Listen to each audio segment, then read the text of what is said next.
त्याला कुठल्याही पद्धतीने कायद्याचं ज्ञान नसल्यामुळं आणि त्यांच्या अज्ञानाचा फायदा ऑलरेडी या लोकांनी घेतलेला असतो. त्यांना जास्तीचे आमिष दाखवले जातात.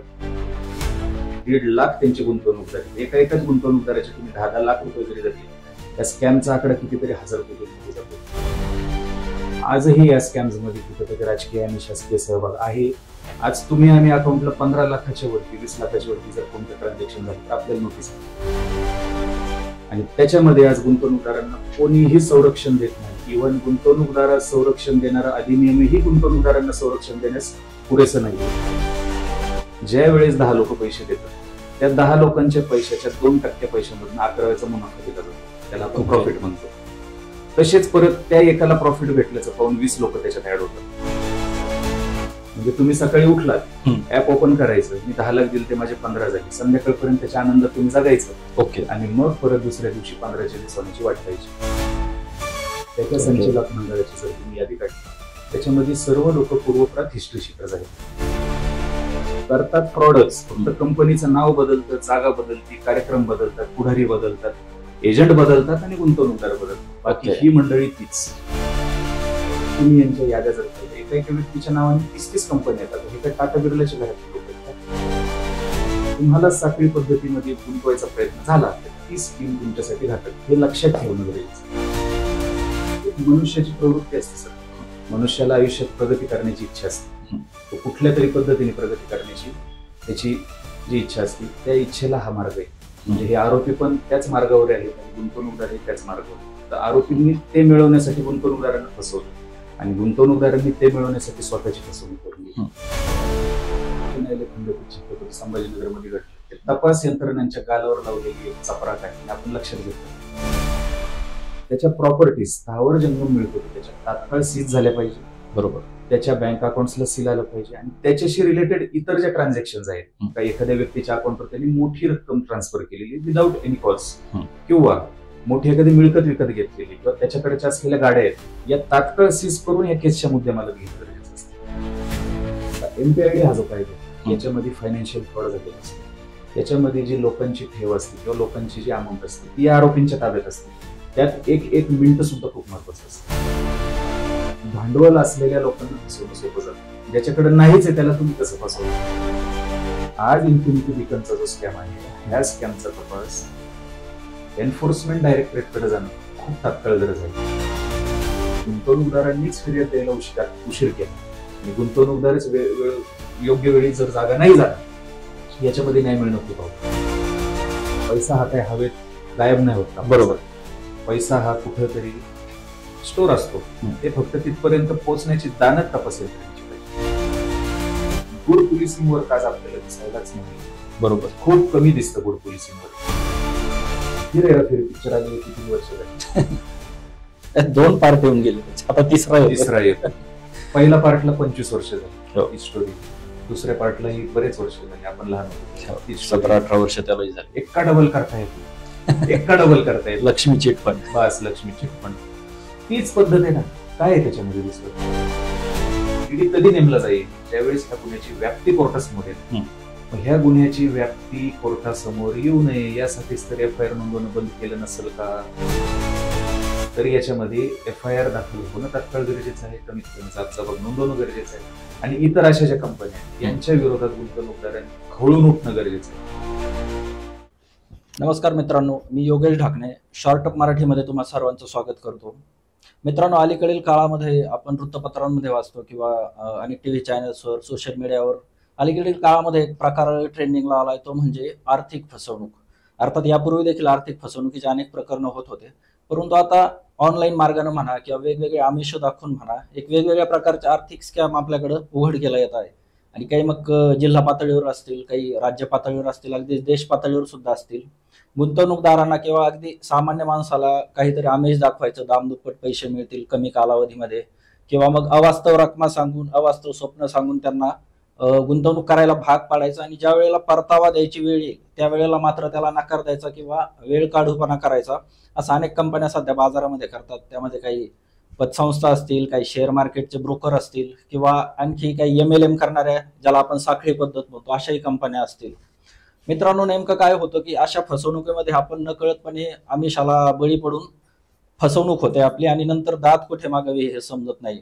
हाच विषय घेऊन आज आपण शॉर्टअप मराठीमध्ये एक डिटेल पॉडकास्ट करतोय की अशा प्रकरणांमध्ये एकतर आपण अडकू नये यासाठी काय केलं पाहिजे, आणि इन केस जर अडकलोच तर पुढे काय मार्गक्रमण आपण केलं पाहिजे जेणेकरून आपली फसवणूक टळेल किंवा झालेलं नुकसान भरून निघायची काहीतरी शक्यता निर्माण होईल. याच अनुषंगानं शॉर्टअप मराठीच्या स्टुडिओमध्ये आज आपल्याकडे आलेले आहेत ॲडव्होकेट शुभमजी साखे साहेब. ते अहमदनगर डिस्ट्रिक्ट कोर्टामध्ये तसेच छत्रपती संभाजीनगर उच्च न्यायालयामध्ये देखील या संदर्भामध्ये अनेक केसेसचा पाठपुरावा करत आहेत.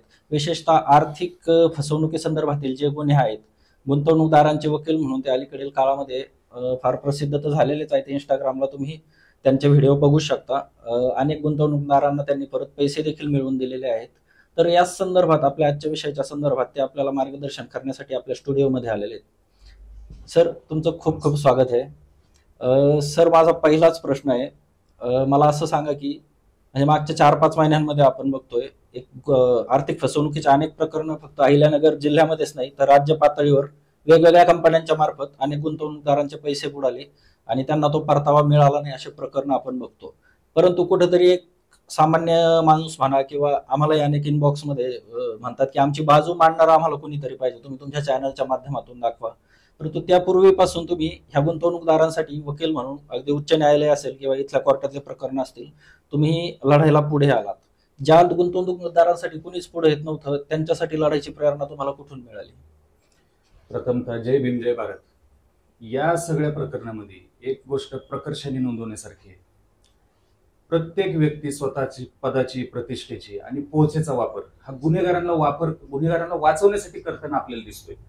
आणि याच्यामध्ये माझी पार्श्वभूमी अशी आहे का 2023-22च्या कालखंडामध्ये जो एक शेवगावमध्ये शेअर मार्केटचा स्कॅम झाला होता, बरोबर, त्याची सुरुवात उकल करण्याची ही आमच्यापासून झाली. त्यामध्ये आम्ही पहिली फिर्याद 156(3) खाली कोर्टातून दाखल करून घेतली आणि त्या अनुषंगाने शेअर मार्केटमध्ये सुद्धा 156(3) खाली तुम्ही MPID 3-4 ची मागणी करू शकता. ओके. गुंतवणूकदारांचं संरक्षण देणारा अधिनियम हे खूप सक्षम अधिनियम एक पारित केलं गेलेलं आहे. त्याच्या खाली आम्ही ह्या फिर्यादी सगळ्या नोंदवून घेतल्या आणि तिथून पुढे ते स्कॅमची उकल होण्यास सुरुवात झाली. त्यानंतर इन्फिनिटी बीकन असेल जे आज स्कॅम मध्ये ते घोषित झालेले आहेत, काही हे व्यक्ती ह्या सगळ्या कंपन्यांनी लोकांचा मोठ्या रकमेचा अपहार केलेला आहे. ओके. आता ह्या गोष्टी ज्या उघड झालेल्या आहेत त्याच्यानंतर याच्यामध्ये गुंतवणूकदारांच्या बाजूने बोलणारं, त्यांना मार्गदर्शन देणारं, त्याचं कारण असं आहे की गुंतवणूकदार हा सगळ्या प्रक्रियेला नवा असतो. बरोबर. गुंतवणूकदाराला सगळ्या गोष्टींमध्ये सुरुवात ही त्याची ह्याच प्रकरणातून झालेली असते, त्यामुळे तो गुरफटलेला असतो. त्याला कुठल्याही पद्धतीने कायद्याचं ज्ञान नसल्यामुळं आणि त्यांच्या अज्ञानाचा फायदा ऑलरेडी या लोकांनी घेतलेला असतो. त्यांना जास्तीचे आमिष दाखवले जातात, त्यांना वेगवेगळ्या पद्धतीचे प्रलोभनं दाखवली जातात. आता सिस्पे इन्फिनिटी बीकन ह्या कंपनीमध्ये जर आपण पाहिलं तर याच्यामध्ये तुम्हाला एजंट दिसतील, त्या एजंटचे स्तर दिसतील. ओके. सगळ्यात खालच्या स्तराच्या एजंटला त्यांनी ABP म्हटलेलं आहे, ऑथोराइज बिझनेस पार्टनर. बरं. त्याच्यावरच्या स्तरावर ते म्हणतात AFP, ऑथोराइज फ्रँचाईज पार्टनर. त्याच्यावरच्या स्तरावर ते जातात मास्टर फ्रँचायझी, म्हणजे त्याच्याकडे 2 कोटीच्या वरचा व्यवसाय असतो. ओके. म्हणजे तुम्ही असं ह्याच्या व्याप्तीचं इमॅजिनेशन करा. 500 MF जाहीर आहेत इन्फिनिटी बीकनचे. 500 गुणिले 2 कोटी त्याचा तुम्ही अंदाज करा. 1.5 लाख त्यांचे गुंतवणूकदार आहेत. एकाच गुंतवणूकदाराचे तुम्ही 10-10 लाख रुपये जरी धरले, या स्कॅमचा आकडा कितीतरी हजार कोटींमध्ये जातो. आणि मग तुमच्या आमच्यासारख्यांना एक प्रश्न साहजिक पडतो, तर याच्यामध्ये शासकीय किंवा राजकीय मदत न घेता हा एवढा मोठा स्कॅम पूल कसा होऊ शकतो? महाराष्ट्राला ह्या गोष्टींचा इतिहास आहे. नक्कीच. महाराष्ट्रामध्ये आजच्या आधी खूप प्रकरणं झाली. तेलाचं प्रकरण झालं, त्याच्यानंतर मेहताचं प्रकरण झालं. त्याच्यामध्ये कालांतराने तपास यंत्रणांनी राजकीय आणि शासकीय सहभाग हा उघड केलेला आहे. नक्कीच. आजही या स्कॅम्स मध्ये कुठेतरी राजकीय आणि शासकीय सहभाग आहे. आज तुम्ही आम्ही अकाउंटला 15 लाखाच्या वरती, 20 लाखाच्या वरती जर कोणतं ट्रान्झॅक्शन झालं तर आपल्याला नोटीस येते. नक्की. LLP कंपनी असलेली, LLP तुमची नोंदणी काय आहे, तुमची कंपनी LLP खाली नोंदवली, लिमिटेड लायबिलिटी पार्टनरशिप, त्याच्या खाली तुम्ही कोट्यवधींचा व्यवसाय करताय आणि तुम्हाला कुठलीच नोटीस येत नाही. प्रायव्हेट लिमिटेड, पब्लिक लिमिटेड कंपन्यांनी केलं तर आपण समजू शकतो, बरोबर, त्यांना तेवढे फायनान्शियल प्रोव्हिजन्स गव्हर्नमेंटने दिलेले असतात. पण याच्यामध्ये कुठल्याच पद्धतीने गव्हर्नमेंटची व्यवस्थित फायनान्शियल डिपार्टमेंटची निगा न राखल्यामुळं गेल्या 2-2.5 वर्षांमध्ये यांना हा स्कॅम पूल करता आला. आणि त्याच्यामध्ये आज गुंतवणूकदारांना कोणीही संरक्षण देत नाही. इव्हन गुंतवणूकदारास संरक्षण देणारा अधिनियमही गुंतवणूकदारांना संरक्षण देण्यास पुरेसं नाही. हे एक वकील म्हणून माझा त्याच्यात अनुभव आलेला आहे. त्यातनंच प्रेरणा घेऊन गुंतवणूकदारांसाठी निस्वार्थीपणे लढण्याचा मी निर्णय घेतला आणि अहोरात्र पद्धतीने मी कष्ट करून त्यांच्यासाठी आज हा लढा चालू ठेवलेला आहे. निश्चित. जसा तुम्ही मगाशी काही कंपन्यांचाही उल्लेख केला उजळता, ज्या यापूर्वी स्कॅममध्ये अडकल्या किंवा त्यांना विविध यंत्रणांनी मदत केली असेल.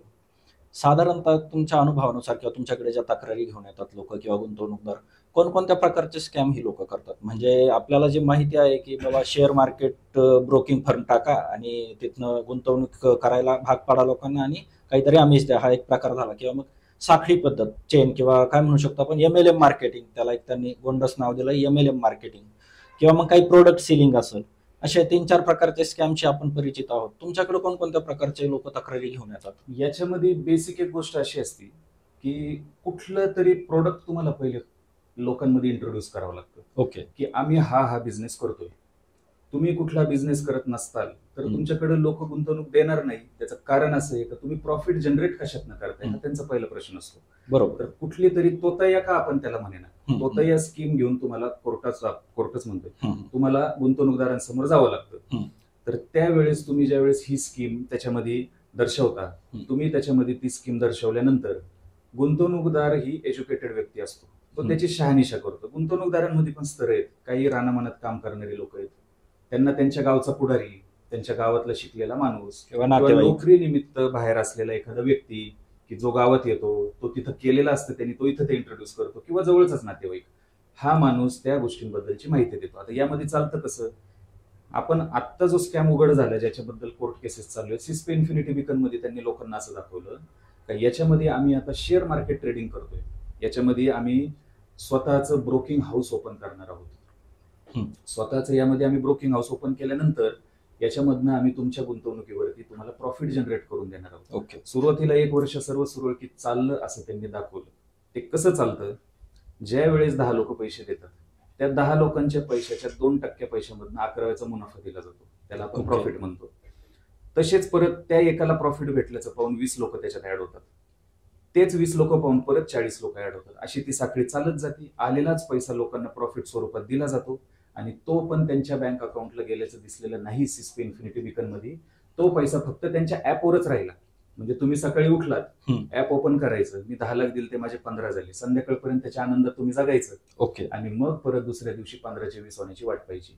याच्यामध्ये कोणत्याही पद्धतीने लोकांना विड्रॉल काढू दिले गेले नव्हते. एखाद्याचे समजा 20 लाख रुपये त्याच्यामध्ये प्रॉफिट आहे आणि गुंतवणूक आहे, समजा 10 लाख प्रॉफिट, 10 लाख त्याच्यात गुंतवणूक जुनी, त्याची अशी टोटल रक्कम 20 लाखाची, आणि त्या व्यक्तीला घरात जर काही अर्जन्सी आली तर माझ्याकडे आलेल्या तक्रारदारांनी मला असंही सांगितलेलं आहे की जेव्हा आम्ही विड्रॉलला गेलो तेव्हा त्यांनी आमचे ते 20 लाख रुपये सुद्धा परत इन्व्हेस्ट करून घेतले. अशा पद्धतीचं ब्रेन वॉश लोकांचं केलं गेलं. याच्यामध्ये इन्व्हॉल्व असलेले लोक हे पूर्वीचे हिस्ट्री शीटर्स आहेत.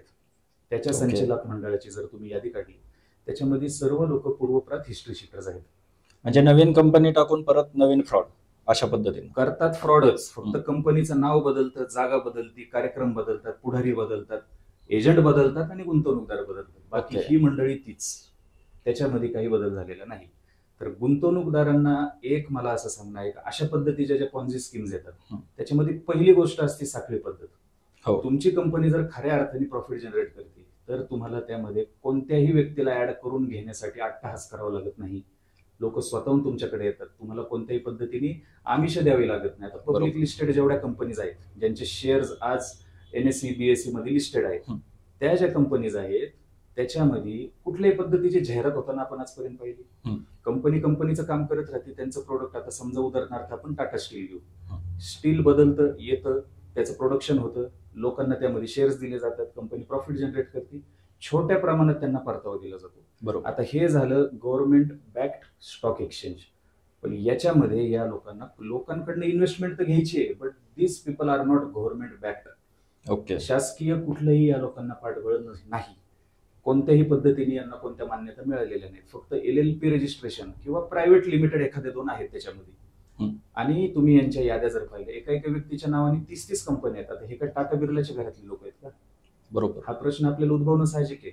तर याच्यामध्ये घडतं असं की गुंतवणूकदारांनी तुम्हाला साखळी पद्धतीमध्ये गुंतवायचा प्रयत्न झाला तर ती स्कीम तुमच्यासाठी घातक, हे लक्षात ठेवणं गरजेचं आहे. याच्यामध्ये शेअर मार्केट सारखं, तर मूळ तुमच्या प्रश्नाकडे परत येतो, याच्यामध्ये शेअर मार्केट सारखं की आमचा प्रोडक्ट आहे शेअर मार्केट, हा एक पद्धत झाली. त्याच्यानंतर हे आमचे 5-6 प्रोडक्ट्स आहेत, हे तुम्ही मार्केटमध्ये विका, तुमच्या खाली 2 जण ऍड करा, हीच प्रोडक्ट त्यांना विकायला द्या, त्यांच्या खाली 4 जण ऍड होतील, ते प्रोडक्ट ते विकतील, म्हणजे ह्या 8-15 जणांचं प्रॉफिट तुम्हाला भेटेल, तुमचं प्रॉफिट कंपनीला भेटेल. निश्चित. हे अशा पद्धतीने त्याच्यामध्ये लोकांना साखळी पद्धतीत गुंतवलं जातं. पण ते प्रोडक्ट देताना तुमच्याकडनं 15,000, 20,000, 25,000, 50,000, 1,00,000 असे पैसे घेतले जातात. कालांतराने सगळेच त्यांचा गाशा गुंडाळतात आणि निघून जातात. मग तुम्हाला कळतं या प्रोडक्टची किंमत 2,000 रुपये सुद्धा नव्हती, ज्याच्यासाठी तुम्ही 1,00,000 रुपये दिलेले असतात. बरं. आणि तुम्हाला बोलता सुद्धा येत नाही. हे झालं प्रोडक्ट बेस्ड. तिसरं त्याच्यात येतं साखळी पद्धत. फक्त लोकांकडनं गुंतवणूक घ्यायची आणि तुम्ही अजून 10 लोकांना सांगा गुंतवणूक करायला. प्रॉफिट जनरेशन काहीच नसतं. एक इबीज म्हणून 2010 मध्ये आलेली कंपनी, खूप मोठा घोटाळा पुण्यामध्ये. त्या कंपनीने इतका मोठा कुतुमाकुळ घातला. तेव्हा मी कॉलेजला शिकत होतो पुण्यामध्ये. आमच्या हॉस्टेलला, आमच्या आजूबाजूच्या ठिकाणी या सगळ्या गोष्टी चालू होत्या. नाहक हॉस्टेलची मुलं त्यात गोळली गेली होती. आणि यांची एक स्टाईल असते, याच्यामध्ये जो लीडर, त्याला लीडर म्हणलं जातं. कंपनीमध्ये वरच्या स्तरावर काम करणाऱ्या व्यक्तीला हे लीडर म्हणतात. तो लीडर, ती गाडी भाड्याचीच असती. भाडे पद्धतीने ती गाडी घेऊन येतात किंवा कोणत्या तरी तिसऱ्या व्यक्तीची गाडी, काल खरेदी केलेला एखादा कोट आणि डोळ्यावरती ब्रँडेड सनग्लास, असा सगळा चित्र उभा करून हे लोकांना त्यामध्ये ओढायचा प्रयत्न करतात.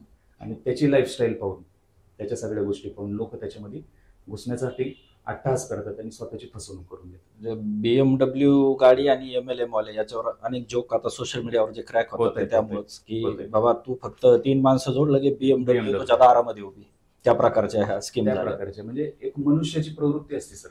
मनुष्याला आयुष्यात प्रगती करण्याची इच्छा असते. तो कुठल्या तरी पद्धतीने प्रगती करण्याची त्याची जी इच्छा असते, त्या इच्छेला हा मार्ग आहे.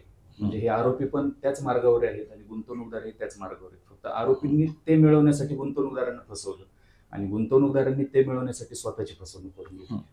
निश्चित. तुम्ही मगाशी उल्लेख केला, सिस्पे झालं, इन्फिनिटी असेल, परंतु आताच एक मागच्या आठवड्यामध्ये म्हणा किंवा 7-8-10 दिवसांमध्ये छत्रपती संभाजीनगर उच्च न्यायालयानं शेवगावचा जो बिग बुल ट्रेडर म्हणून ओळखला जायचा जो घोटाळा करून सध्या ते प्रकरण न्यायप्रविष्ट आहे. परंतु तपासी यंत्रणांना कोर्टानं नोटीस काढली आहे की तुम्ही तुमचं म्हणणं सादर करा. कुठंतरी तक्रारदारांचा असा सूर आहे की तपास यंत्रणांनी नीट तपास केला नाही किंवा आरोपीला मदत होईल असं कृत्य केलं, असा त्यांचा आरोप आहे काही तक्रारदारांचा. म्हणून कोर्टानं पोलिसांना त्यांचं म्हणणं मांडण्यासाठी नोटीस इश्यू केली. अशा प्रकरणांचा तपासावरती काय परिणाम होतो? म्हणजे आता नोटीस इश्यू केली नसती तरी सुद्धा आणि केल्याच्या नंतरही याच्यामध्ये असं आहे, जे उच्च न्यायालय खंडपीठ छत्रपती संभाजीनगरमध्ये घडलं ते तपास यंत्रणांच्या गालावर लावलेली एक चपराक आहे, हे आपण लक्षात घेतलं पाहिजे. निश्चित. ती चपराक अशी आहे का 3 वर्ष 4 वर्ष जर एखादा फ्रॉड जुना आहे, त्या फ्रॉडमध्ये गुंतवणूकदारांना अपेक्षित असतं कमीत कमी आरोपींची प्रॉपर्टी सीज व्हावी, कमीत कमी त्यामध्ये तपास हा योग्य दिशेने चालावा आणि प्रत्येक तारखेला त्यात काहीतरी प्रोसिडिंग निघावी. मात्र त्या प्रकरणामध्ये असं कुठेही घडताना दिसलेलं नाही. त्या प्रकरणामधले मूळ फिर्यादींनी मला मागच्या आठवड्यात अप्रोच केलं, सर या कोर्टामधल्या ज्या प्रोसिडिंग आहेत आम्हाला तुमच्या मार्फत आमच्या वतीने तुम्ही ते लढावं ही आमची विनंती आहे. तर त्या गोष्टीवरती मी सध्या विचार करत आहे. पण ज्या वेळेस उच्च न्यायालय एखादा अधिनियम धरून, आता गुंतवणूकदारास संरक्षण देणारा अधिनियम हे स्पेशल ऍक्ट आहे, त्याची केस ही पडते, ही स्पेशल केस पडते. त्याला ट्रिब्युनल जे दिलेलं असतं, एक स्पेशल जिल्हा न्यायाधीश ह्या अशा केसेससाठी नेमलेले असतात, ट्रायलसाठी सुद्धा आणि बेलसाठी सुद्धा. तर अशा केसेसमध्ये ज्या वेळेस तपास यंत्रणा योग्यरित्या काम करत नाही आणि त्याची कंप्लेंट उच्च न्यायालयासमोर जाते, तेव्हा त्याची शहानिशा केली जाते की याच्यामध्ये according to the provisions of the act is the investigation completed in proper schedule. तर या याचिकेमध्ये त्याचं उत्तर आलं नाही. प्रॉपर शेड्यूलमध्ये त्याचं इन्व्हेस्टिगेशन कम्प्लीट झालं नाही. प्रोव्हिजन आहे सीजरची. एखादी कंपनी, एखादा व्यक्ती ज्यावेळेस अशी स्कीम रन करतो आणि तो लोकांची गुंतवणूक देण्यास असहाय्य ठरतो किंवा तो पैसे घेऊन पळून जातो किंवा तो लोकांना फसवतो आपण असं म्हणून, त्याच्या प्रॉपर्टीज स्थावर जंगम मिळकती त्याच्या तात्काळ सीज झाल्या पाहिजे. बरोबर. त्याच्या बँक अकाउंट्सला सील आलं पाहिजे आणि त्याच्याशी रिलेटेड इतर ज्या ट्रान्झॅक्शन आहेत, काही एखाद्या व्यक्तीच्या अकाउंटवर त्यांनी मोठी रक्कम ट्रान्सफर केलेली विदाऊट एनी कॉज किंवा मोठी एखादी मिळकत विकत घेतलेली किंवा त्याच्याकडच्या असलेल्या गाड्या आहेत, या तात्काळ सीज करून या केसच्या मुद्द्यामाला घेणं गरजेचं असतं. तर या प्रकरणांमध्ये असं घडलेलं आहे की यामध्ये कुठल्याही पद्धतीने योग्यरित्या MPIDच्या प्रोव्हिजनची अंमलबजावणी न झाल्याने उच्च न्यायालयाने तपास अधिकाऱ्यांना त्यात चपराक लगावलेली आहे आणि त्याचा परिणाम कुठेतरी पॉझिटिव्हली ह्या इतर केसेसवरती व्हावा ही माझी इच्छा आहे. निश्चित. यातच मला एक लूप होल म्हणा किंवा एक पळवाट ज्याला म्हणू शकतो, मला एक असं विचार वाटतं की तपासात दिरंगाई केली किंवा कुचराई केली यंत्रणांनी इन केस एखाद्या, तर तेवढ्या वेळेत मग त्या आरोपीला त्या मालमत्तेची विल्हेवाट लावायला वेळ मिळत असेल. याच्यावरून एक उदाहरण देतो मी तुम्हाला, ताजं उदाहरण आहे.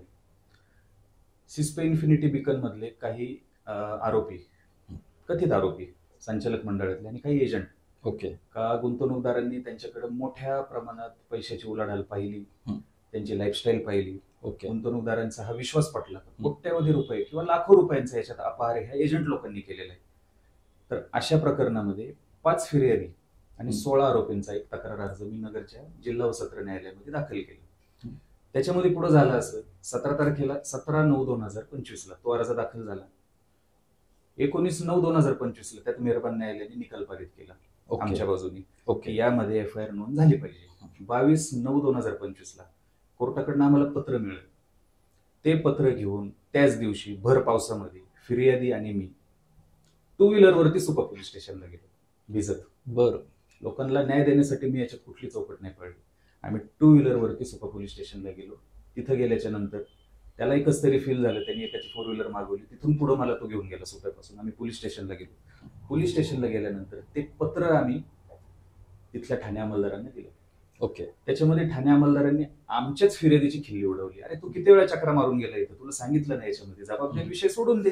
म्हणजे यंत्रणांनी जेवढं सिरियस हे प्रकरण घेतलं पाहिजे तेवढं सिरियस ते घेताना दिसत नाहीत. मग याच्यामध्ये कोणाचं इन्व्हॉल्वमेंट आहे किंवा हे त्यांना सांगितलं जाते किंवा कायद्याची अंमलबजावणी करण्यासाठी ते स्वतःहून कमी पडते हे आपण नाही सांगू शकत. तर तिथं घडलं असं, आमची फिर्याद घेण्यास त्यांनी नकार दिला. त्यांचं असं म्हणणं होतं का एक फिर्याद नोंदवली तुम्ही, त्यात तुमचा जबाब द्या. म्हणजे कोर्टानं ऑर्डर दिल्यानंतर एक गुन्हा दाखल करण्यास त्यांनी 22 तारखेला नकार दिला. त्याचं कारण त्यांनी असं दिलं का एकदा एक फिर्याद नोंदवली गेली, ओके, तर त्याच्यामध्ये तुम्ही फक्त जबाब देऊन सह फिर्यादी व्हा. नवीन CR नंबर, नवीन गुन्हा रजिस्टर नंबर आम्हाला नोंदवता येणार नाही.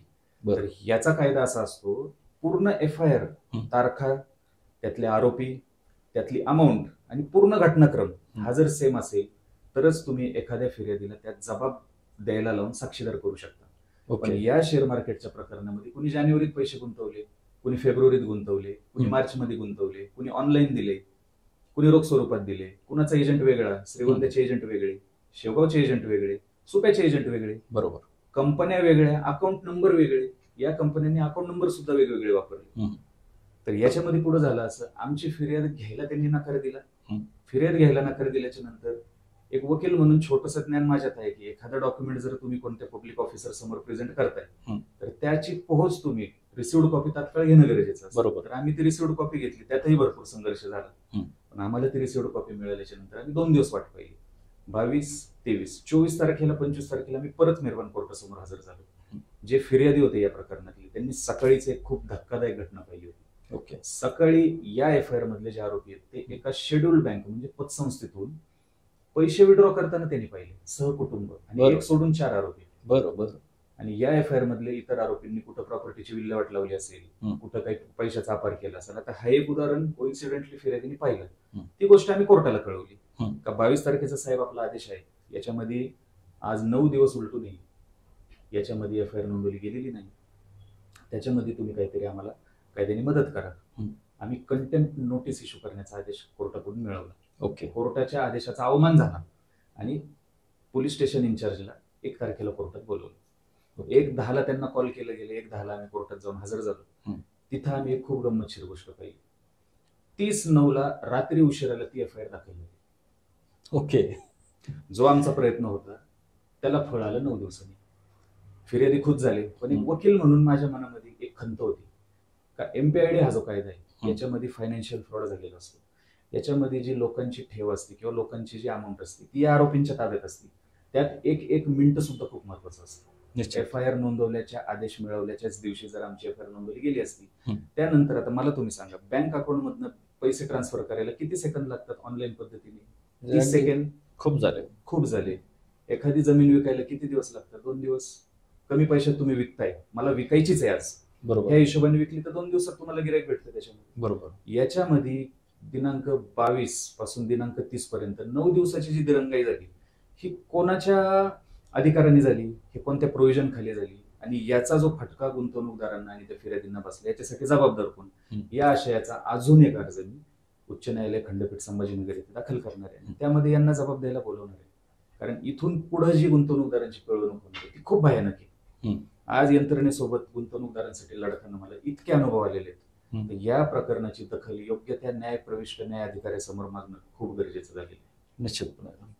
जसं आपण आता बोलतोय की शेअर मार्केट असेल, MLM असेल किंवा प्रोडक्ट सेलिंगच्या नावाखाली होणारे फ्रॉड असतील, या व्यतिरिक्त एक जे ट्रस्टेड गोष्टी समजल्या जातात, एक बँक असेल किंवा अलीकडील काळामध्ये 10-15 वर्षांमध्ये पतसंस्था हा प्रकार जेन्युअनली मागच्या 2-3 वर्षात जर तुम्ही बघितला, आफ्टर लॉकडाऊन म्हणा किंवा त्या त्या सुमारातच पतसंस्थांमध्ये देखील आता घोटाळे होत आहेत किंवा ते उघडकीला येत आहेत. म्हणजे अगदीच बीडमधली एक नामांकित पतसंस्था हजारो कोटींच्या ठेवी होत्या, आपल्या 4-5 जिल्ह्यांमध्ये ठेवीदार होते त्यांचे, आणि ते ठेवी परत द्यायला नकार दिला त्यांनी ठेवीदारांना, आणि लोकांचे जवळपास पैसे, अशी भावना झाली की आता आपले पैसे बुडाले.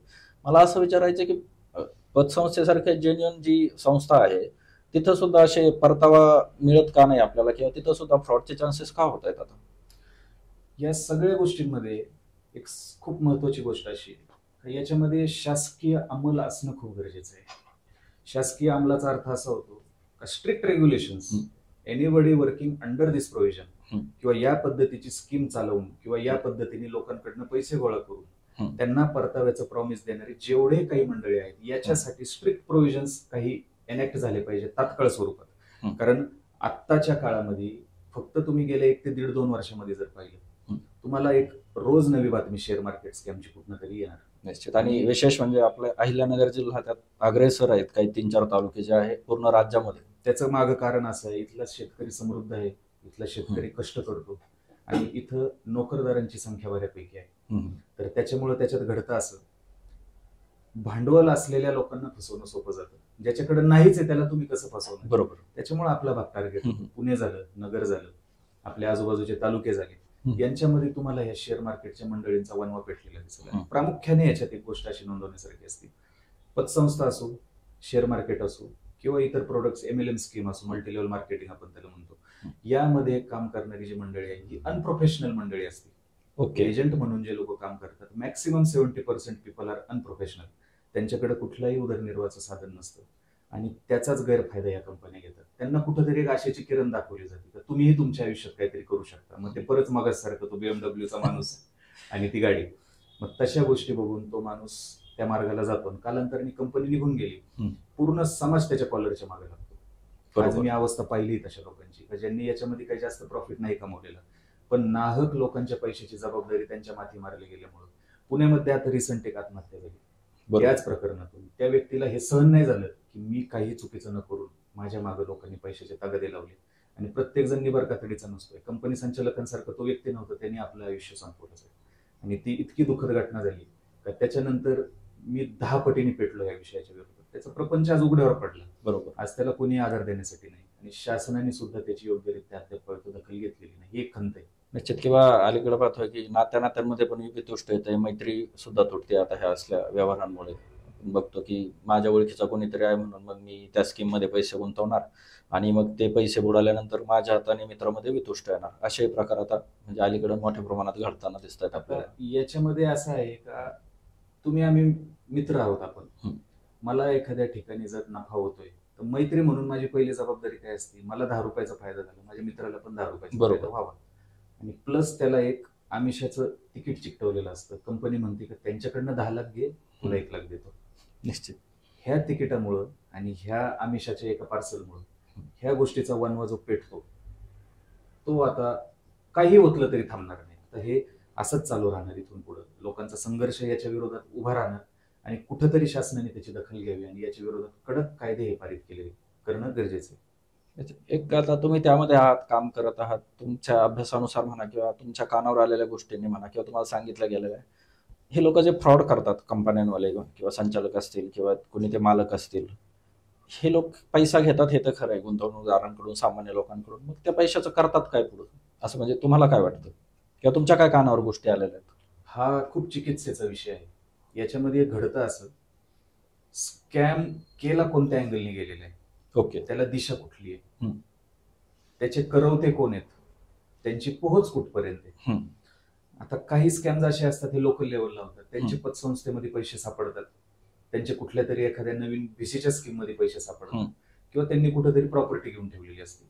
पण हे जे काही राज्य पातळी किंवा राष्ट्रीय पातळी, आणि याच्यामध्ये एक विशेष गोष्ट तुम्हाला वाटेल, आंतरराष्ट्रीय पातळी देखील आहे या स्कॅम्स मध्ये. आंतरराष्ट्रीय पातळी म्हणजे यांचे लागेबांधे दुबई, यांचे लागेबांधे लंडन, यांचे लागेबांधे साऊथ आफ्रिका, इथं हे पैसे एक USDT म्हणून कन्सेप्ट आहे. हवाल्यासारखी. आपण आता कसं आहे, आपण कष्टकरी आहोत, आपल्याला या गोष्टी माहित नसतात. आपल्याला फक्त कळतो काय, आपला अकाउंट नंबर, आणि समजा टॅक्सेबल आपण असू तर आपली इन्कम टॅक्स रिटर्न, याच्या पलीकडे आपण विचार करत नाही. बरोबर. USDT म्हणून हा एक प्रकार असा असतो का याच्यामध्ये तुम्ही तुमचे पैसे जे अशा फ्रॉड्स मधले किंवा जे अनट्रेस्ड मनी असतं ते तुम्ही स्टोअर करू शकता आणि पूर्णपणे शासकीय राजकीय यंत्रणा तुमच्या बाजूने काम करते. ही एक शोकांतिका आहे याच्यामध्ये. ओके. आणि ही सोय करून दिल्यामुळं कुठंतरी ह्या 8-10 लोकांना तो स्कॅम करणं शक्य होतं. आज इन्फिनिटी बीकनचा जो स्कॅम आहे, ह्या स्कॅमचा तपास एन्फोर्समेंट डायरेक्टरेटकडे जाणं खूप तात्काळ गरज आहे. याच्यात गरज अशी आहे का, पश्चिम बंगालमध्ये एक 1200 कोटीचा स्कॅम झालेला आहे. 6 महिन्यापूर्वी झाला. 5 महिन्यापूर्वी त्याच्यामध्ये शहानिशा करून एन्फोर्समेंट ईडीची नेमणूक करण्यात आली. त्याच्यामध्ये तात्काळ स्वरूपात सगळे संचालक अटक झाले आणि तात्काळ स्वरूपात सगळी प्रॉपर्टी सीज झाली. घोटाळा आहे 1200 कोटींचा, 1000 कोटीची प्रॉपर्टी सीज आहे. बाकीचे 200 कोटी आपण असं म्हणून कंपनीने खर्च केले. पण कुठंतरी तिथे त्या गुंतवणूकदारांना योग्य तपास यंत्रणेमुळे न्याय मिळण्याचे रस्ते मोकळे झालेले आहेत. पण आपला जो स्कॅम आहे आता, याचा मी तुम्हाला एक इन्फिनिटी बीकन आणि सिस्पे याची मी तुम्हाला एक थोडक्यात व्याप्ती सांगतो. नगर जिल्हा, पुणे जिल्हा आणि शेजारचे 1-2 जिल्हे, त्याची व्याप्ती पाहिली तर 5,500 करोडच्या वरती ही अमाऊंट झाली. छोटे छोटे गाव आहेत नगरमधले, 1-1 आणि 2-2 कोटी रुपये त्या गावातल्या लोकांनी त्याच्यात टाकलेले आहेत. बरोबर. सगळीकडे ऊस पिकतोय आपल्या नगरमध्ये. त्याचे लमसम आलेले पेमेंट लोकांनी लमसम पद्धतीने कंपनीत टाकले एकामेकाचं ऐकून. त्याच्यानंतर सुपा परिसरामध्ये असं झालेलं आहे, तिथे MIDCच्या लोकांना पैसे आले. MIDCच्या ऍक्विजिशनचे पैसे सुद्धा लोकांनी याच्यातच टाकले. काही याच्यामध्ये शासकीय मंडळी सुद्धा आहे, त्यांच्या वेगवेगळ्या पद्धतीच्या इन्कमचे पैसे त्यांनी याच्यात टाकले. आज फक्त रस्त्यावर उतरलेला तुम्हाला गरीब दिसतोय, कारण त्याच्याकडे पैसे येण्याची गॅरंटी नाहीये. परत त्याच्याकडे परत पैसे कुठून येतील एवढे हे त्याला माहित नाही, म्हणून आज रस्त्यावर उतरले. बाकी सगळे मंडळी यामध्ये गप्प आहे.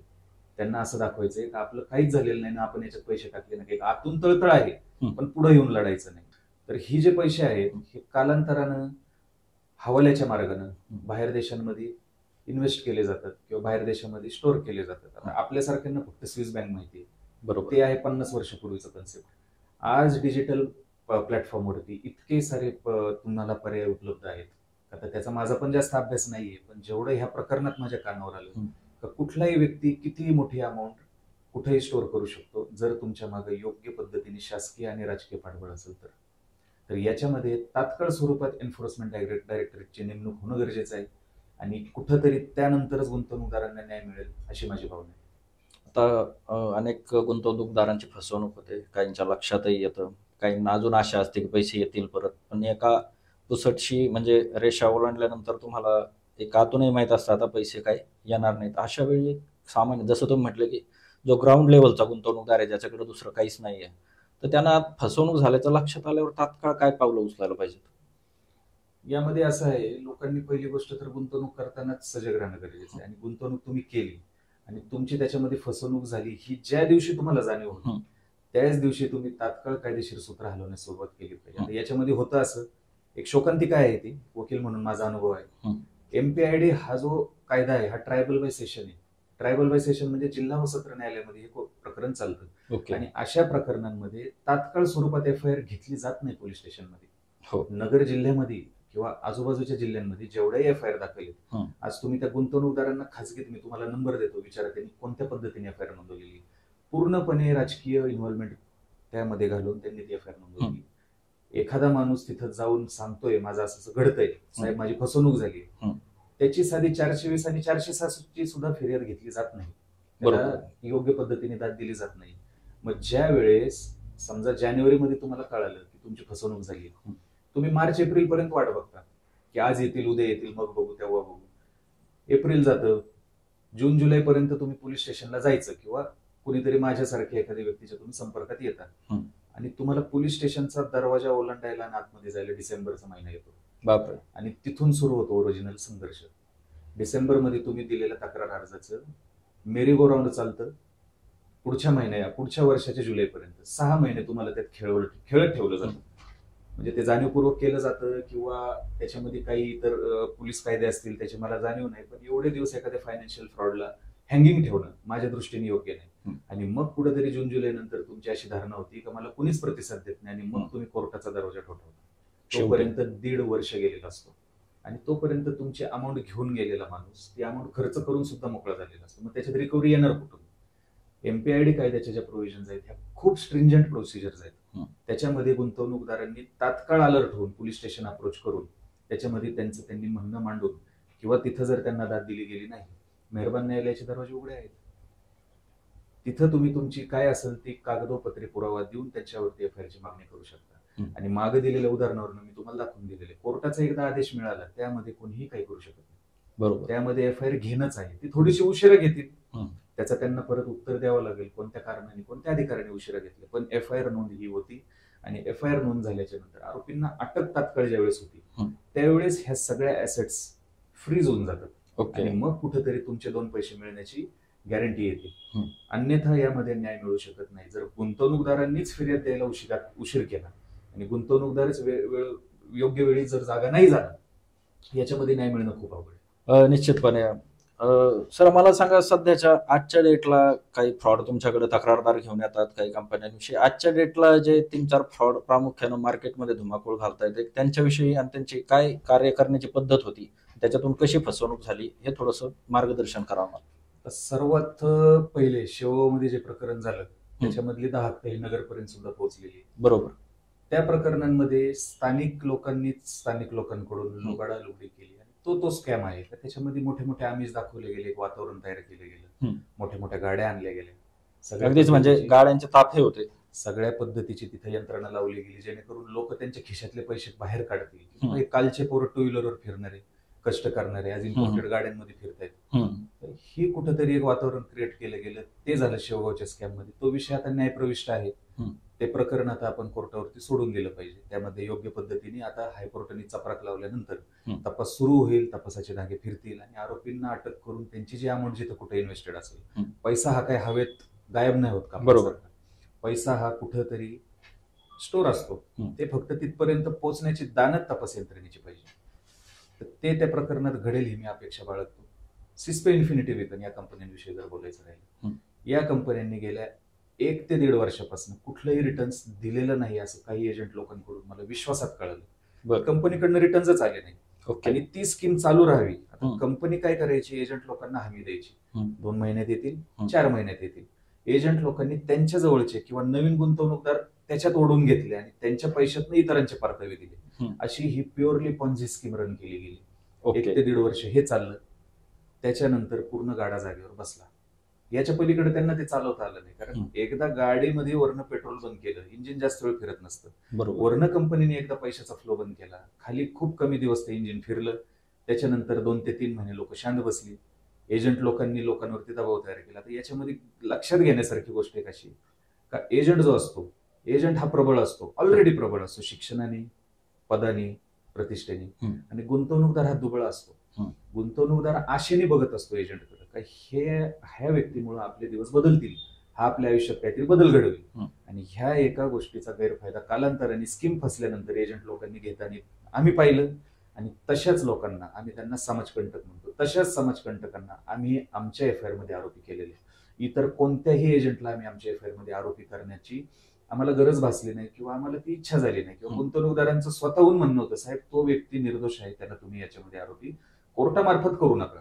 उद्याला तपास यंत्रणेने मनी ट्रेल काढला, त्याच्यामध्ये मोठी उलाढाल दिसली, तो आरोपी झाला, तो वेगळा विषय. बरोबर. पण सुरुवातीलाच एफआयआर दाखल करताना ह्या व्यक्तीचा कंडक्ट आमच्या सोबत व्यवस्थित आहे, याला आपण आरोपी नाही केलं पाहिजे. नंतर तपासाचा भाग जो आहे तो वेगळा आहे. तर सिस्पे इन्फिनिटी विकन या कंपन्यांमध्ये असं घडलं, लोकांनी तात्काळ एफआयआर दाखल नाही केली. सिस्पे इन्फिनिटी बिकनच्या एफआयआरला दिरंगाई खूप झाली. आज मी तिला एकही संचालक अटक नाही. कशामुळे?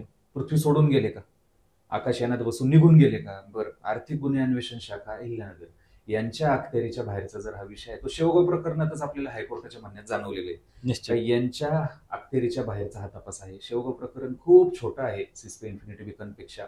यामध्ये सुमोटो माननीय एसपी साहेब यांनी यामध्ये मोठ्या तपास यंत्रणेची मागणी राज्य शासनाच्या गृह विभागाकडे करून त्यात केंद्र शासनाची मदत मागली. पण अशा कुठल्याच गोष्टी होताना दिसत नाहीयेत. माझ्यासारख्याला हा प्रश्न पडणं साहजिक. याच्यात कोण कोण इन्व्हॉल्व आहे, या गोष्टींच्या मुळापर्यंत जाणं गरजेचं आहे.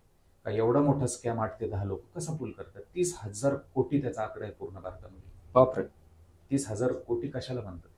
अख्ख्या भारतातून आता या चॅनलच्या माध्यमातून तर अजून फोन वाढतीलच, तुमचा रीच खूप मोठा आहे. माझ्या इंस्टाग्रामला फक्त 1-2,000 फॉलोअर होते. त्याच्यावरून माझ्या व्हिडिओजला 2-2 लाख व्ह्यूज गेले. अख्ख्या भारतातनं ते व्हिडिओज पाहिले गेले. मला गुजरातमधून फोन आले, पश्चिम बंगालमधून आले, काश्मीर मधून आले, काश्मीर पासून कन्याकुमारीपर्यंत, इकडे गुजरात पासून अरुणाचल प्रदेशपर्यंत, बापरे, ह्या पूर्ण आपल्या देशभरातनं मला फोन आलेले आहेत. आणि मला त्यांची भाषा येत नव्हती, तरी सुद्धा त्यांच्याशी हिंदीमध्ये मोडके तोडके बोलण्याचा मी प्रयत्न केला. आणि मी माझ्या मनाचा अंदाज बांधला की याची व्याप्ती जर एवढी मोठी आहे, आपल्या जिल्हा गुणिले भारतातले जिल्हे हे केलं तर तो आकडा खूप लांब जातो. पण एक आपण 30,000 कोटीपर्यंतचा करू. याच्यामध्ये तात्काळ ईडीची नेमणूक होणं गरजेचं आहे. आपल्या मुंबई उच्च न्यायालय किंवा छत्रपती संभाजीनगरचं उच्च न्यायालय इथल्या पिटिशन्सला कोर्टाने व्यवस्थितरित्या एंटरटेन करणं गरजेचं आहे. आता काही संचालकांनी छत्रपती संभाजीनगरमध्ये असे अर्ज दाखल केले तर ह्या दाखल एफ आय आर सगळ्या क्लब करा, यांचं एकत्रीकरण करा, बरोबर, आणि म्हणजे यातनं आम्हाला एकदम जामीन घेऊन बाहेर पडता येईल. एवढं सोपं नाही. त्या एफ आय आर त्या अर्जांमध्ये मी मूळ फिर्यादींतर्फे 2 दिवसापूर्वी हजर झालो. त्यामध्ये मी तपास यंत्रणेची मागणी करणार आहे का या स्कॅममध्ये योग्य त्या तपास यंत्रणेची नेमणूक तात्काळ स्वरूपात करण्यात यावी. तेव्हा जाऊन सिस्पी आणि इन्फिनिटी बीकन मध्ये कुठेतरी लोकांना न्याय मिळेल, कारण ऑलरेडी उशीर खूप झालेला आहे. बरोबर. तशीच अजून एक पुण्याची कंपनी आहे, अजून एफ आय रजिस्टर्ड नाही म्हणून मी तिचं नाव घेणार नाही. त्या कंपनीचे मागील 3 महिन्याचे हप्ते थकले. ओके. लोकांकडनं गुंतवणूक घेतली गेली, त्यांना सांगितलं गेलं आम्ही हे प्रोडक्ट घेतो, इकडे विकतो, याच्यातल्या प्रॉफिटमधनं तुमच्या गुंतवणुकीवरती आम्ही तुम्हाला परतावा देऊ. पण मागच्या 3 महिन्याचा परतावा त्याचा आलेला नाही. त्या अनुषंगाने नगरमधले काही 70 ते 80 जण सिस्पे इन्फिनिटी बीकनचं काम पाहून माझ्याकडे तक्रार घेऊन आली. त्या पद्धतीने एक व्हिडिओ आम्ही त्यांच्या विनंतीवरून प्रसारित केला. त्या व्हिडिओला 1-2 दिवसांमध्ये बरेचसे व्ह्यूज गेले. म्हणजे त्याच्यावरून लक्षात घेण्यासारखी गोष्ट ही आहे का त्याच्यामध्ये गोले गेलेले लोक किती आहेत. असंच कोणी कोणता व्हिडिओ शेअर करत नसतं, असंच कोणी कोणता व्हिडिओ बघत नसतं. एका सेकंदामध्ये आपण तो व्हिडिओ स्वाईप करतो. मग एवढे व्हिडिओला जर व्ह्यू जात आहे तर त्याच्यावरून एक आकडा कळतो त्याच्यात गोलेले किती लोक आहेत. तर त्यामागची माझी भावना अशी होती, जी चूक सिस्पे इन्फिनिटी बीकन मध्ये झाली, सिस्पे इन्फिनिटी बीकन मध्ये 6-7 महिने लोकांनी वाट पाहिली. त्यामुळे आज सगळे संचालक आउट ऑफ रीच आहेत. व्हिडिओ येत आहेत, त्यांचे युट्यूबला व्हिडिओ येत आहेत, ते झूम मिटिंग घेत आहेत. तपास यंत्रणेला त्यांच्या आयपी ऍड्रेसवरून त्यांना धरणं काय शक्य होत नाही. बरोबर. आम्हासारख्या एज्युकेटेड लोकांना पडणारा हा बेसिक प्रश्न आहे, याच्यामध्ये असं का घडत नाही. बरं, टेक्निकल अडचण आपण धरू. तर सिस्पे इन्फिनिटी बीकन मध्ये ती जी चूक झालेली आहे ती या नवीन पुण्यातली जी कंपनी आहे जिची व्याप्ती पूर्ण महाराष्ट्रात आहे, मी पुन्हा एकदा सांगतो, अजून मी त्यात एफ आय आर दाखल केलेली नाही म्हणून मी त्यांचं नाव घेत नाही. पण ज्या दिवशी मी एफ आय आर त्यामध्ये दाखल करेल त्या दिवशी पूर्ण महाराष्ट्राला त्यांचं नाव कळेल निश्चित. आणि त्यामध्ये खूप राजकीय आणि शासकीय पुन्हा या स्कॅम सारखंच लागेबांधे असण्याची शक्यता आहे. ती आपल्याला नाकारता येत नाही, कारण त्या प्रकरणाचा पहिला इंस्टाग्रामचा व्हिडिओ केल्यानंतरच मला भरपूर सारे फोन आले तर तुम्ही असं करू नका, हा कायद्याने गुन्हा आहे बरं का. ओके. एखादा कायद्याचा ऑफिसर ऑफ द कोर्ट, वकील हा ऑफिसर ऑफ द कोर्ट असतो. ऑफिसर ऑफ द कोर्टला तुम्ही तुमच्या पद्धतीने काम करा असं सांगू शकत नाही, unless and until you are his client. बरोबर. तुम्ही माझे क्लायंट आहात, तुमच्या पद्धतीने काम करणं हा माझा धर्म आहे. बट तुम्ही माझे क्लायंट नाहीत and you are interfering with my work, what I should do, you are telling me suo motu. तो एक गुन्हा आहे. तीच गोष्ट मी त्या फोन करणाऱ्या व्यक्तींना समजून सांगितली की तुम्ही परतावे द्यायला सुरुवात करा. माझ्याकडे ज्या तक्रारी आलेल्या आहेत लोकांच्या, त्यांची मी यादी तुम्हाला देतो. त्या लोकांची तुम्ही मूळ मुद्दल आणि गुंतवणूक देऊन टाका. गरीब लोक आहेत, 1-1, 2-2, 3-3 लाखवाले, आणि कुठल्याही 5 लाखाच्या वरच्या गुंतवणूकदाराची तक्रार मी घेतलेली नाही.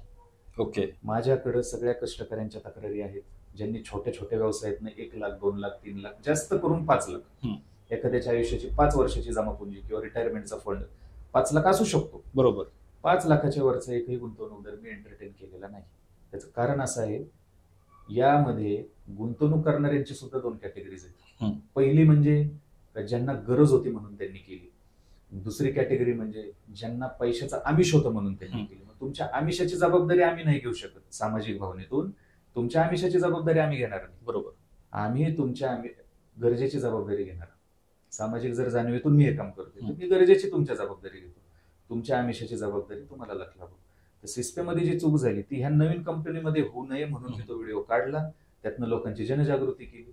काल त्या कंपनीच्या ऑफिसला 2 ते 3 हजार लोकांनी जाऊन गर्दी केली. ओके. आणि तिथं त्यांना काहीतरी आश्वासन दिलं गेलं. तर माझी अपेक्षा आहे की त्या दिलेल्या आश्वासनाप्रमाणे त्या लोकांचे पैसे मिळावेत. त्या कंपनीचं नावही खूप चांगलं असेल, त्यांनी ते मेंटेन करावं आणि ह्या स्कॅमच्या यादीमध्ये भर नाही टाकावी. बरोबर. तुम्हाला आज सकाळचीच गोष्ट सांगतो. अल्टिमा फार्म म्हणून एक शेवगावमध्येच कार्यरत असलेली कंपनी होती. ओके. त्यांची स्कीम अशी होती, शेतकऱ्याचा माल घेतो, हम्म.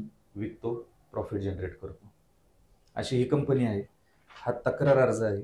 या तक्रार अर्जामध्ये उद्धव जाधवर असं या व्यक्तींचं नाव आहे, जे तक्रारदार आहेत. ओके. आणि त्यामध्ये काही आरोपींचे नाव आहेत. आणि 22/11/2024 दुपारी 4:30 वाजताचा हा अर्ज शेवगाव उपविभाग पोलीस अधिकारी कार्यालय यांच्या इनआउटला दिलेला आहे. म्हणजे जे शेवगावचे एसडीपीओ आहेत त्यांच्या कार्यालयामध्ये हा तक्रार अर्ज विथ एव्हिडन्स, ओके, सगळे एव्हिडन्स लावून त्यांनी दिलेला आहे. त्याची पोहोच सुद्धा त्यांना देण्यात आलेली आहे. ही त्याची ओसी कॉपी आहे. ओके. तरी सुद्धा 22/10/24 22/11/24 म्हणजे त्याच्यात 2 तारखा चुकल्या, 10ची 11 केली परत. हा एक विषय. 22/11/24 पासून अद्याप पाहतो तक्रारदारांचं असं म्हणणं आहे की मला याच्यात बोलवणंच झालं नाही. बरं, मग तुम्ही तक्रार अर्ज घेता कशाला आणि त्याच्यावर ओसी देता कशाला? जर प्रकरण तुम्हाला जेन्युइन वाटत नाही, अकॉर्डिंग टू द लॉ, जर एखादं प्रकरण तुम्हाला जेन्युइन वाटत नाही, you are liable to reject it. हे असा एखादा बंच आला, तुम्हाला वाटतं खोटं आहे, तुम्ही देऊन टाका, पण ती ओसी देऊन त्या व्यक्तीला तुम्ही आशेला लावू नका. बरोबर. हे माझं पोलीस यंत्रणेला या माध्यमातून सांगणार आहे. तर तुम्ही एकदा त्याची दखल घेतली, लोकांना तुमच्याकडनं न्यायाची अपेक्षा लागते, त्यामध्ये तुम्हाला त्याच्यात न्याय देणं गरजेचं असतं. कमीत कमी लोकांना बोलून त्याची चौकशी करणं गरजेचं असतं. लोकांना हीच अपेक्षा असते. आज लोक खूप एकमेकापासून तुटलेले आहेत. एक सख्खा नातेवाईक सुद्धा सख्ख्या नातेवाईकाला कायदेशीर पद्धतीची मदत करू शकत नाही. लोकांना पोलिसांवरच डिपेंड राहावं लागतं. गुड पोलिसिंग वर्क आज आपल्याला दिसायलाच नाही. बरोबर. खूप कमी दिसतं गुड पोलिसिंग वर्क. कधी कधी मलाही दिसतं गुड पोलिसिंग वर्क, त्याची मी पण प्रशंसा करतो. बरोबर. पण ह्या प्रकरणामध्ये आज उलटून गेले आहेत 7 ते 8 महिने. कुठल्याही पद्धतीची दखल न घेतल्यामुळे शेवटी त्या व्यक्तीने कोर्टाचा दरवाजा ठोठावण्याचा निर्णय घेतलेला आहे. आणि असे खूप जुने प्रकरण आहेत. एक सनशाईन म्हणून प्रकरण घडलेलं आहे कर्जत जामखेड ह्या भागामध्ये. ओके. त्यांची पण व्याप्ती 10-12 कोटी रुपये आहे. त्याच्या आधी इबिजचं तर मी तुम्हाला मगाशी सांगितलं, केबीसी, त्याच्यानंतर केबीसी झालं, त्याच्यानंतर वेगवेगळे असे चेन मार्केटिंगचे स्कॅम झाले. या आरोपींची डेअरिंग वाढती कुठं? या गोष्टी वारंवार आपल्याला घडताना दिसतात. फिर पिक्चर आलेले किती वर्ष झाली? 2 पार्ट येऊन गेले त्याचे, आता तिसरा येतो. पहिल्या पार्टला 25 वर्ष झाली ती स्टोरी. दुसऱ्या पार्टलाही बरेच वर्ष झाली, आपण लहान होतो तेव्हा. 17-18 वर्ष त्यालाही झाली. एक्का डबल करता येतो. लक्ष्मी चिटफंड. बस, लक्ष्मी चिटफंड तीच पद्धत आहे ना. काय आहे त्याच्यामध्ये दुसरं? वेगळं वातावरण तयार केलं जातं, वेगळ्या वातावरणाला गोरगरीब जनतेला भुरळ पाडली जाते. बरोबर. त्या भुरळीपोटी लोकांकडनं पैसे उकळले जातात आणि पळून जाण्यात येतात. आणि त्याच्यामध्ये कुठल्याही पद्धतीची दखल घेताना आपल्याला शासकीय यंत्रणा दिसत नाही. त्यामध्ये शेवटी चूक ही गुंतवणूकदारांचीच काढली जाते. तुम्ही कशाला पैसे नोंदवले? अरे तुम्ही देश चालवताय. निश्चित मी याकडे वळणारच आहे. म्हणजे असं होतं की तक्रारदार तक्रार करायला गेल्यावरती तू तक्रार करू नको यासाठी अनेक यंत्रणा, वेगवेगळ्या बलाढ्य यंत्रणा असतील, शासकीय असतील नसतील, त्यामध्ये त्या तक्रारदाराला असं फील करवतात की चूक तुझीच आहे आणि तू काय तक्रार करू नकोस. किंवा मग त्याला असं आमिष दिलं जातं की तुझे काहीतरी पर्सेंटेज घेऊन आम्ही पैसे काढून देऊ बाबा, पण तू काय तक्रार करू नको. कुठेतरी आरोपीला वेगवेगळ्या यंत्रणांच्या माध्यमातून पाठीशी घातलं जातं. अशा वेळेला त्या व्यक्तीनं काय करायचं? तुमचे पैसे घेऊन पळून गेलेला जो व्यक्ती असतो त्याची मानसिक तयारी ह्या सगळ्या गोष्टींची ऑलरेडी झालेली असते. ओके. तुम्ही त्याच्यामध्ये सक्सेड जरी झाले, आता त्याच्यामध्ये कसं आहे, एमपीआयडी अंतर्गत गुन्हा दाखल करून त्याच्यामध्ये न्याय मिळवणं म्हणजे हे माउंट एव्हरेस्ट चढण्यासारखे असं लोकांना वाटतं. ऍक्च्युअली तसं अजिबात नाही. याच्यामध्ये कोर्टामार्फत तात्काळ स्वरूपात आपल्याला आपले फॅक्ट्स मांडून तक्रार दाखल करून घेता येते. ती तक्रार एकदा दाखल झाली, त्याच्या तपासाच्या अनुषंगाने तुम्हाला त्यांच्या मागे फॉलोअप घेता येतो. आणि तुमच्या कुठल्याही पद्धतीला तपासाला कोणत्याही पद्धतीने जर दाद दिली जात नसेल, आत्ताच्या उदाहरणावरून आपल्याला दिसतंय उच्च न्यायालय खंडपीठ संभाजीनगरने तपास अधिकाऱ्यांनी चपारक लावलेली. तर या सगळ्या गोष्टी त्याच्यामध्ये अवेलेबल आहेत. फक्त गंमत होती कुठं? संघर्ष करण्याची लोकांची तयारी नसते. बरोबर. गुंतवणूकदारांना माझं पुन्हा एकदा असं सांगणं आहे का तुमचे पैसे घेऊन, कष्टाचे पैसे घेऊन जो व्यक्ती पळून गेलेले त्याच्या तळतळीपोटी तुम्ही ह्या सगळ्या कायदेशीर प्रक्रियेच्या नादी लागणं गरजेचं आहे. हे पुन्हा एकदा मी जबाबदारीने सांगतो. सगळ्या गोष्टींमध्ये काय येतं की सामान्य माणूस आहे, हा कुठं कोर्टात येणार आहे? सामान्य माणूस आहे, हा कुठं आपल्या विरुद्ध उभं राहणार आहे? गृहीत धरलं जातं गुंतवणूकदाराला फ्रॉम द डे वन. जेव्हा तुम्ही ह्या मंडळींच्या ऑफिसमध्ये जाता, आता फॉर एक्झाम्पल जसे इन्शुरन्स कंपनीज पोलिसांना आणि काही इतर लोकांना लोन देत नाहीत किंवा त्यांचे काही पॉलिसीज वगैरे होत नाहीत, इन्शुरन्स म्हणा, लोनच्या म्हणा, त्याच पद्धतीने या शेअर मार्केट कंपनीज गुंतवणूकदाराचं स्वरूप पाहतात आल्यानंतर बरोबर त्यांचा प्रथम क्रायटेरिया असतो, ओरडणारा नको, बरोबर कायद्याचा आधार घेणारा नको, बरोबर जास्त हुशार नको. यामध्ये तुम्ही पहा सारी भोळी भाबडी जनता बोलली बरोबर. गेलेली. तर माझं गुंतवणूकदारांनी एक असं सांगणे का तुम्ही पेटून उठणं आज गरजेचं आहे. आजपर्यंत अशा गोष्टींची वाच्यता कुठेही झाली नाही. आजपर्यंत अशा गोष्टींमध्ये शेवटपर्यंत न्याय कुणाला दिला याचीही वाच्यता झाली नाही. न्याय मिळालाय. नगरमधलेच आपल्या काही पतसंस्था आहेत त्याचे सीजर्स झालेले आहेत, त्याच्यामधल्या प्रॉपर्टीज सीज करून लोकांचे पैसे परत द्यायला सुरुवात सुद्धा झालेली, पण त्याची वाच्यता होताना दिसत नाही. बरोबर. त्यामुळे लोकांची एक इन जनरल मेंटॅलिटी अशी बनवली जाते, त्यामध्ये कुठंतरी मीडियाचा पण सहभाग असतो की अशा स्कॅम मध्ये एकदा स्कॅम झाल्यावर काहीच घडत नाही. घडतं जर त्याच्यामध्ये महाराष्ट्र ठेवीदारास संरक्षण देणारा अधिनियम पारित आहे तर त्यामध्ये न्याय मिळण्यासाठी मी अगदी शेवटच्या टोकाला जायला तयार आहे गुंतवणूकदारांसाठी. निश्चित. तुम्ही म्हटले की पेटून उठलं पाहिजे, जे गुंतवणूकदार आहे ज्यांच्यावर अन्याय झालाय, ज्यांच्या ठेवी बुडाल्यात किंवा गुंतवलेले पैसे यांचा परतावा मिळाला नाही, अशी काही सोय आहे सामूहिकरित्या ते एकत्र येऊन एखादी याचिका म्हणा किंवा गुन्हा दाखल करू शकतात इंडिव्हिज्युअल करण्यापेक्षा? सर्वात सुरुवातीला सिस्पे इन्फिनिटी बीकन मधले जे लोक आहेत त्यांनी आर्थिक गुन्हे अन्वेषण येथे जाऊन त्यांचा जबाब नोंदवणं गरजेचं आहे. त्यांनी जबाबच नोंदवायला जर उशीर केला तर एक वकील म्हणून किंवा त्यांची बाजू मांडणारा व्यक्ती म्हणून माझ्यावर मर्यादा येतात त्यांच्यासाठी न्याय मागण्यासाठी. बरोबर. कमीत कमी एक तुम्ही तुमचा जबाब द्या. तुम्हाला सांघिकरित्या समजा एफआयआर नोंदवायची, तेही प्रोव्हिजन कोर्टामध्ये अवेलेबल आहे. आपण त्या पद्धतीने त्याच्यामध्ये प्रोव्हिजन लागू करून एक नवीन सीआर नंबरची मागणी सुद्धा करू शकतो. आता याच्यामध्ये झालेलं असं आहे, नवीन एफआयआर नोंदवण्यास पोलीस स्टेशन साफ नकार देतात. आता समजा ह्या गुन्ह्याची व्याप्ती मला माझ्या उच्च न्यायालयाचे खंडपीठ छत्रपती संभाजीनगर एखाद्या अर्जामध्ये दाखवायची. माझं बेसिक डॉक्युमेंट काय आहे? लोकांचे ट्रान्झॅक्शन घेऊन नाही मी जाऊ शकत तिथं. माझं बेसिक डॉक्युमेंट आहे, मला त्यामध्ये एफआयआर ची संख्या ही जास्त पाहिजे. आता मी तुम्हाला म्हणतो ईडीची नेमणूक झाली पाहिजे, ईडीची नेमणूक झाली पाहिजे. ईडी कधी नेमला जाईल? ज्यावेळेस ह्या गुन्ह्याची व्याप्ती कोर्टासमोर येणार. मग ह्या गुन्ह्याची व्याप्ती कोर्टासमोर येऊ नये यासाठीच तर एफआयआर नोंदवणं बंद केलं नसेल का? बरोबर. असं गुंतवणूकदार म्हणतात, मी नाही म्हणत. तर याच्यामध्ये एफआयआर दाखल होणं तात्काळ गरजेचं आहे, कमीत कमी जबाब नोंदवणं गरजेचं आहे. आणि इतर अशा ज्या कंपन्या आहेत यांच्या विरोधात गुंतवणूकदारांनी खवळून उठणं गरजेचं आहे. ही अंगवळणी पडलेली सवय आहे. जुनं पचतंय म्हणून नवीन तयार होतंय, तेही तेच करतायत, तेही पचतंय, परत नवीन येत आहेत, परत करतायत, परत पचतंय. याला कुठंतरी एक अंत आला पाहिजे आणि तो अंत एक वकील म्हणून लावणं मी माझी जबाबदारी समजतो आणि त्या पद्धतीने मी माझा लढा सुरू ठेवला. निश्चित. सर, तुमचा लढा जो आता आहे गुंतवणूकदारांसाठी, एक तर कोणी पुढे येत नाही, त्यात तुम्ही आला आहात.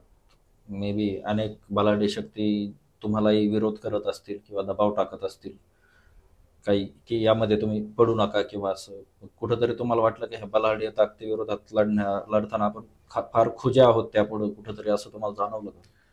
आपल्या पोलीस यंत्रणेवर माझा खूप विश्वास आहे. आपली जी पोलीस यंत्रणा आहे, आपले जे नगरचे एसपी साहेब आहेत माननीय घारगे साहेब, घारगे साहेबांवर माझा पूर्ण ट्रस्ट आहे. आता तुम्हाला विश्वास बसणार नाही, मी पोलीस प्रोटेक्शनचा अर्ज देऊन आज मी तिला 1 महिना उलटून गेलेला आहे. न मला कोणी तिथं बोलवलं, न माझी दखल घेतली. एक वकील म्हणून जर माझ्यासोबत असं घडतंय, तुम्ही सामान्य जनतेचं काहीतरी आकलन त्याच्यावरून करून शकता. तरीही माझा घारगे साहेबांवर खूप विश्वास आहे. यामध्ये कुठंतरी मला न्याय देण्यासाठी नक्कीच प्रयत्न करेन. सर, तुम्ही शॉर्ट अप मराठीच्या स्टुडिओमध्ये आलात आणि जे फायनान्शियल फ्रॉडचं एक नवं स्वरूप अलीकडील काळात आपल्याला दिसतंय, शेअर मार्केट म्हणा, MLM म्हणा, पतसंस्थांच्या रूपामध्ये म्हणा, सामान्य गोरगरीब जनतेचे जे पैसे गुंतवले जातात परताव्याच्या आमिषानं आणि नंतर तो परतावा देण्यास टाळाटाळ केली जाते, या संदर्भात जो फ्रॉड होतो या संबंधी तुम्ही मार्गदर्शन केलं. मग त्याची व्याप्ती असेल, त्याचे प्रकार असतील, त्या पैशांची कुठं विल्हेवाट लावली जाते, किंवा एखादा फ्रॉडमध्ये अडकला एखादा व्हिक्टीम आहे त्यामध्ये, तर त्याला काय काय कायदेशीर बाजू आहे याचं देखील तुम्ही सखोल मार्गदर्शन केलं. त्याबद्दल तुमचे खूप खूप आभार. धन्यवाद. मी या माध्यमातून आपलं सुद्धा एक आभार मानू इच्छितो. आता गेल्या 6 महिन्यामध्ये मीडिया काय असते हे मला देखील खूप बऱ्या पद्धतीने कळलेलं आहे. मी मगाशीच तुम्हाला आकडा सांगितलं, 30,000 कोटी.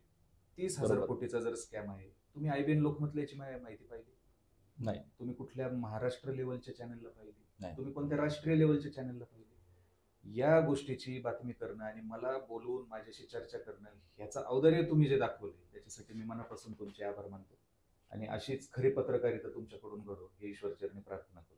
निश्चित सर, धन्यवाद. तर मित्रांनो, हे होते शुभमजी साके, ॲडव्होकेट शुभमजी साके, ज्यांनी आपल्याला अनेक फायनान्शियल फ्रॉड विषयी सखोल मार्गदर्शन केलं. तुम्हाला हा एपिसोड कसा वाटला हे कमेंट करून नक्की कळवा. शॉर्ट अप मराठीच्या यूट्यूब चॅनलला तुम्ही सबस्क्राईब केलं नसेल तर सबस्क्राईब करा. आपण इंस्टाग्राम आणि फेसबुकवर सुद्धा आहोत, तिथे देखील फॉलो करा. हा एपिसोड तुमच्या मित्रांनाही शेअर करा, किंवा जे कोणी फायनान्शियल फ्रॉडचे शिकार झाले असतील, ज्यांना यातून मार्गदर्शन मिळेल असं तुम्हाला वाटत असेल, तर त्यांच्याशी हा एपिसोड शेअर करा. आपण लवकरच एका नव्या विषयावर आणि नव्या पॉडकास्टमध्ये भेटू. तोपर्यंत नमस्कार.